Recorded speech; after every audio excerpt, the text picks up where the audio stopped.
जीवन उन्नति संवाद के एक और एपिसोड में आप सबका स्वागत है। काफ़ी महीनों के बाद एक और एपिसोड करने के लिए परमेश्वर ने मौका दिया, इसलिए धन्यवाद देते हैं। मैं आशा करता हूं कि पिछले एपिसोड आप लोगों के लिए आशीष और बरकत के कारण था।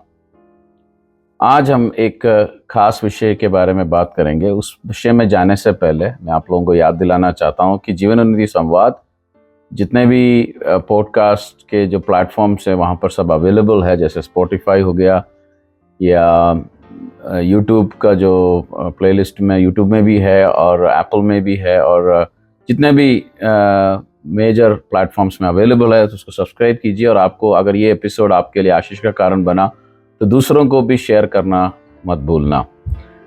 आज जो विषय के ऊपर हम विचार करने जा रहे हैं वो विषय इस प्रकार है, विफलता से विश्वास योग्यता तक, या अदरवाइज फेलियर टू फेथफुलनेस। हम सब अपने जीवन में कई बार निराश हो जाते हैं क्योंकि हम असफलता को हमारे जीवन में देखते हैं। हम कई बार फेलियर हो जाते हैं, हम पराजित हो जाते हैं, हम हार जाते हैं। लेकिन बाइबल हमें ये आशा देती है कि हम जितने भी पराजित हो, जितने भी हमारे जीवन में हम नुकसान पहुंच गया या हम हार गए करके हमें लगता है, वहां से हमारा परमेश्वर हमें हाथ पकड़कर हमें उठाने वाला परमेश्वर है। हमारी अवस्थाओं को वो बदलने वाला है। हमारी परिस्थिति को परमेश्वर बिल्कुल अलग कर सकता है। उसके लिए हम कई उदाहरण हमारे जीवन में परमेश्वर के वचन में हम देखते हैं। मैं आपको ये कहता हूं कि मैं खुद उस हिसाब से देखेंगे तो मेरा भी खुद जीवन एक पराजित, या फिर कई लोगों ने ऐसा कहा कि इसके जीवन में कुछ अच्छी बात नहीं होगा, वहां से एक परमेश्वर ने हाथ पकड़कर लाया हुआ एक गवाही मेरे जीवन में भी है। आज के जो जीवन उन्नति संवाद के इस एपिसोड में मैं आप लोगों के साथ बात करना चाहता हूं पत्रुस के विषय में। बाइबल में कई कैरेक्टर्स में से एक फेमस या हम सब जानने वाला एक व्यक्ति है पत्रुस, जो यीशु मसीह का एक चेला था। उसकी कहानी में हम पत्रुस की बुलाहट के बारे में देखते हैं, कैसे वो पराजित हुआ उसके बारे में देखते हैं, कैसे वो वापस आए उसके बारे में देखते हैं, वापस आए हुए पत्रुस को परमेश्वर ने कैसे इस्तेमाल किया ये भी देखते हैं। हम पत्रुस के जीवन में जब देखते समय वो काफी ईमानदार था। वो अपनी पराजय को छुपा के नहीं रखा। जब उसको महसूस हुआ कि वो पराजित हो गया या उसके जीवन में जो वो सोचा नहीं वो हो गया, तो वो बिल्कुल टूटते हुए, रोते हुए हम देखते हैं। परंतु हम ये भी देखते हैं कि वो बड़े शक्ति के साथ और बड़े धीरज के साथ जो परिस्थितियों को ऊपर उभरते हुए उन्होंने जो प्रभु यीशु मसीह की करुणा से कैसे उसके जीवन में बहुत बड़ा काम हुआ, ये भी हमें देखने को मिलता है। तो सबसे पहले हम बात करते हैं पत्रुस के बारे में। वो एक मछली पकड़ने वाला एक मछुआ था। हमें मालूम है जब वो मछली पकड़ रहा था, उसका नाम सिमियोन पत्रुस कहा जाता है। वो एक साधारण व्यक्ति था। वो कोई उन दिनों के जो स्टैंडर्ड के अनुसार जो मछुए लोग हैं, वो कोई बड़ा, वो ऐसा नहीं है कि वो बड़ा मर्चेंट था या बड़ा बिजनेसमैन था। वो एक साधारण व्यक्ति था। लेकिन उसके जीवन में सब बातें तब बदल गया जब गलीली में यीशु मसीह ने आकर उससे कहा, come follow me and I will make you fishers of man. आओ मेरे पीछे हो लो, मैं तुम्हें मनुष्यों के मछुए बनाऊंगा। ये बात हम मत्ती समाचार 4 अध्याय उसके 19 पद में देखते हैं। उसी समय पत्रुस ने, हम देखते हैं कि बिना हिचकते हुए अपनी जाल छोड़कर यीशु के पीछे चलना शुरू किया। यीशु के बुलाहट के पीछे खासियत यह है कि जब प्रभु यीशु मसीह किसी को बुलाता है, वो ये नहीं देखता कि आप कितना परफेक्ट है, आपके जीवन में हर बात बढ़िया है। अगर कोई नौकरी के लिए किसी को भर्ती करता है कोई कंपनी, तो हम देखते हैं कि वो क्या करते हैं, वो उनका क्वालिफिकेशन देखते हैं, डिग्री देखते हैं कि उन्होंने कितना पढ़ाई लिखाई है, वो कितना एक्सपीरियंस है। आजकल तो एक्सपीरियंस के बिना नौकरी मिलना बहुत ही मुश्किल है। ये सब कुछ देखते समय प्रभु यीशु मसीह जब किसी को बुलाता है तो प्रभु ये नहीं देखता कि आपका पढ़ाई कितना है, आपका परिवार का बैकग्राउंड कितना है, आप कौन सा शहर से आए हैं। लेकिन प्रभु एक बात देखता है कि क्या आप विलिंग है, क्या आपके अंदर इच्छा है उसके पीछे चलने के लिए। ये बात जरूर खुदा देखता है। और यही बात हम पतरस के जीवन में भी देखते हैं कि जब प्रभु यीशु मसीह ने पतरस को बुलाया, पतरस ने बिना हिचकिचाते हुए, बिना सवाल किए हुए, उसने क्या किया? उसने यीशु के पीछे चलना शुरू किया। आज मैं आपसे एक बात पूछना चाहता हूं, क्या हम खुदा के बुलाहट को सुनने के बाद, प्रभु यीशु मसीह की बुलाहट को सुनने के बाद उसके पीछे बिना सोचे समझे, मतलब बिना कोई रेस्ट्रिक्शन के, क्या हम उसके पीछे चलना शुरू किया है कि नहीं? अभी पतरस को पता नहीं है, क्योंकि यीशु मसीह कोई बड़ा मर्चेंट तो नहीं था उस टाइम का, कोई बड़ा बिजनेसमैन या बड़ा कारोबार चलाने वाला व्यक्ति नहीं था कि चलो वो मतलब यीशु मसीह के पास और कोई ऐसा काम नहीं था जिससे वो पैसा बना सकते हैं। लेकिन फिर भी जब बुलाहट आया तो यीशु के पीछे चलना शुरू किया।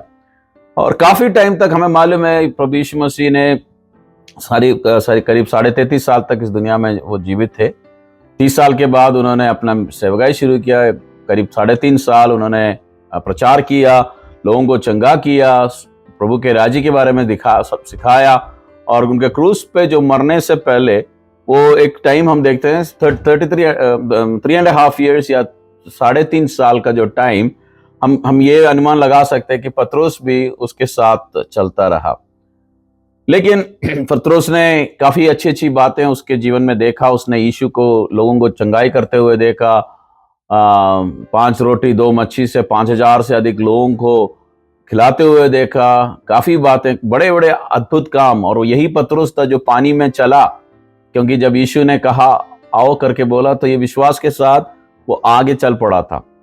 तो इसी रीति से हम काफी बातें पतरस के जीवन में देखते हैं। और एक बार पतरस ने ही कहा कि आप मसीह हो, उसको जो प्रकाशन जो मिला या रेवलेशन मिला, हम वो सब देखते हैं।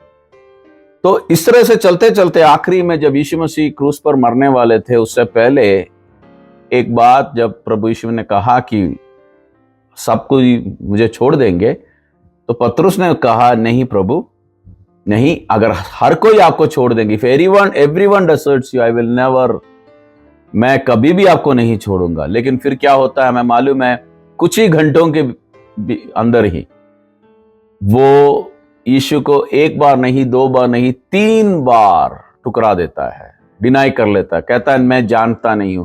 जब यीशु को सोल्जर्स या जिन्होंने आकर, जो सिपाही लोग, जो रोमन जो सिपाही लोगों ने आकर पकड़ के ले गए, उनको अरेस्ट करके ले गए, उसके बाद जब 3 बार पतरस ने यीशु को ठुकराया, और हमें मालूम है कि जब when the rooster crowed, जब मुर्गी की जो बांग की आवाज आया, उस समय उसको ये एहसास हुआ कि यीशु मसीह ने उसको कहा था कि कल ये घटना, ये समय से पहले तुम मुझे ठुकराओगे। और ये बात देखते हुए उसको, प्रभु यीशु मसीह की बात को याद करते हुए वो रोना शुरू किया। और ये पतरस के जीवन में एक सबसे कमजोर या सबसे निचला एक अवस्था था, लोवेस्ट पॉइंट था उसके जीवन में। क्योंकि एक जो चेला जो टॉप ऑफ जितने यीशु के चेलों में से एक टॉप लीडर था वो, अगर हम 12 चेलों के साथ कंपैरिजन करेंगे तो ये बात बहुत ही व्यक्त है कि पतरस आगे था। जब प्रभु यीशु जब 3 चेलों को लेकर गए, उसमें भी पतरस था। लेकिन जो यीशु का जो सबसे बोल्ड या सबसे सामर्थी शक्तिशाली जो चेला, वो यीशु को ठुकरा गया, वो पराजित हो गया। और उसने यीशु को कबूल करने से या उसको दूसरों के सामने, हाँ मैं इसका चेला हूं, मैं प्रभु यीशु मसीह का, या यीशु मसीह का मैं भी एक चेला हूं, बोलने से वो ठुकर गया। हो सकता है कि आपके जीवन में भी कई बार ऐसा अवसर हो गया होगा, जब आपको यीशु को उठाना था, दूसरों के सामने यीशु के बारे में बताना था। जब किसी ने आपसे पूछा, शायद आपके दोस्त लोगों ने आपसे पूछा होगा, या आपके जो रिश्तेदारों के बीच में, आपने यीशु को ठुकरा दिया होगा। लेकिन आज मैं आपको एक बात बताना चाहता हूं कि आपके जीवन में भी एक आशा का कारण है, किरण है। क्योंकि ये जो पतरस जो यीशु को ठुकराया, जैसे यीशु ने कहा 3 बार, उसके जीवन में एक वापसी के बारे में हम बाइबल में देखते हैं। जब यीशु मसीह का मृत्यु हुआ, तीसरे दिन वो मुर्दों में से जी उठा, तो यीशु ने उसको पतरस के पास आकर उसको ताना नहीं मारा, टॉन्ट नहीं किया, उसको लज्जित नहीं किया, उसको हम हमारे इंसान होते तो इंसान का जो स्वभाव है तो वो पहले आके पतरस को बोलता, देखो मैंने उसी दिन कहा था तुम मुझे 3 बार ठुकराओगे, और तुमने क्या किया, तुमने मुझे ठुकरा दिया। नहीं, लेकिन यीशु जब पतरस के पास आया, उसको रिस्टोर करने के लिए आया, उसको पुनर्स्थापित करने के लिए, उसको दोबारा जहां पे उसका जो विश्वास का जो लेवल था वहां पर वापस लेकर आने के लिए यीशु आया। यूहन्ना सुसमाचार 21 अध्याय में हम पढ़ेंगे तो हम देखते हैं कि प्रभु ने उनके लिए ब्रेकफास्ट बनाया, और उनसे उसके उस इंसिडेंट में पतरस से यीशु पूछता है, Peter do you love me, पतरस तू मुझसे प्यार करता है क्या? तो 3 बार यीशु मसीह ने यही सवाल पूछा। 3 बार पतरस ने यीशु को ठुकराया था, लेकिन अभी 3 बार पतरस से यीशु पूछ रहा है, क्या तुम मुझसे सचमुच प्यार करते हो? Do you really love me? और पतरस हर एक बार उसको बोलता गया, हाँ प्रभु तू जानता है। पहली बार यीशु ने उसको कहा कि फीड माय शीप, मेरे जो भेड़ों को खिलाओ। उसके बाद कहा, दूसरी बार कहा, take care of my people, मेरे लोगों का देखभाल करो। तीसरी बार यीशु ने कहा, फॉलो मी, मेरा पीछा करो। हम ये देखते हैं कि पतरस का जो ठुकराने से उसको प्रभु ने हटाया नहीं, उसको ये डांट कर उसको भगाया नहीं, परंतु उसको प्रभु यीशु मसीह ने तैयार किया। हमारे जीवन के भी जो पराजित अवस्थाएं है, जो अवस्थाएं हमारे जीवन में आता है, जब हमें लगता है कि हम पराजित हो गए, वो अवस्थाओं को हम प्रभु के हाथ में देंगे तो परमेश्वर हमारे उस अवस्थाओं को बदलकर वो हमारी जय के कारण बना सकते हैं। तो हम क्या देखते हैं कि बाद में यही पतरस जब यीशु मसीह का स्वर्गारोहण के बाद जब चेले लोग इकट्ठे थे, जैसे यीशु का वचन था, यीशु ने जो उनको कहा कि तुम इंतजार करना पवित्र आत्मा के लिए, तो जब 120 लोग इकट्ठे हुए थे, उस समय पतरस उनके बीच में खड़े होकर बोला। और पेंतिकुस्त के दिन जब पवित्र आत्मा आया और उस दिन बहुत सारे लोग इकट्ठा हो गए ये देखने के लिए 120 लोगों के बीच में क्या हो गया। उस समय हम ये देखते हैं कि पतरस उनके बीच में खड़े होकर प्रचार किया। उसने यीशु मसीह के आगमन, मृत्यु और ये सब बातों के बारे में प्रचार करने के बाद हम देखते हैं कि 3000 लोग उस दिन नजात पाया, उद्धार पाया और खुदा के पास आया। और आगे हम देखते हैं प्रेरितों के काम में, ये जो मैंने बात बताया दूसरे अध्याय में से, तीसरे, चौथे, 5वें अध्याय में हम पढ़ते समय पतरस के द्वारा अभी परमेश्वर बड़े बड़े अजंबे काम कर रहे थे। वो उसने क्या किया, एक लंगड़े को चंगा किया और वो बड़े बड़े नेताओं के सामने, रूलर्स के सामने खड़े होकर यीशु मसीह का गवाही दिया। अब की बार उसने ठुकराया नहीं, बड़े सामर्थ के साथ उसने खड़े होकर अपना गवाही यीशु के बारे में उसने गवाही बताया। यही नहीं, उसने जो पत्रियां लिखा वो आज भी हम पढ़ते हैं और उसमें से हम काफी बल प्राप्त करते हैं। जो पतरस का जो पत्री है वो परफेक्ट नहीं था। पतरस के जीवन में हम देखते समय उसके जीवन में कई बार की कमी घटियां उसके जीवन में आया। जैसे उसने यीशु को ठुकराया, उसने 3 बार मैं नहीं जानता करके बोला, लेकिन फिर भी जब खुदा ने उसको वापस लेकर आया तो हम ये देखते हैं कि उसको प्रभु ने बहुत अच्छे रीति से इस्तेमाल किया।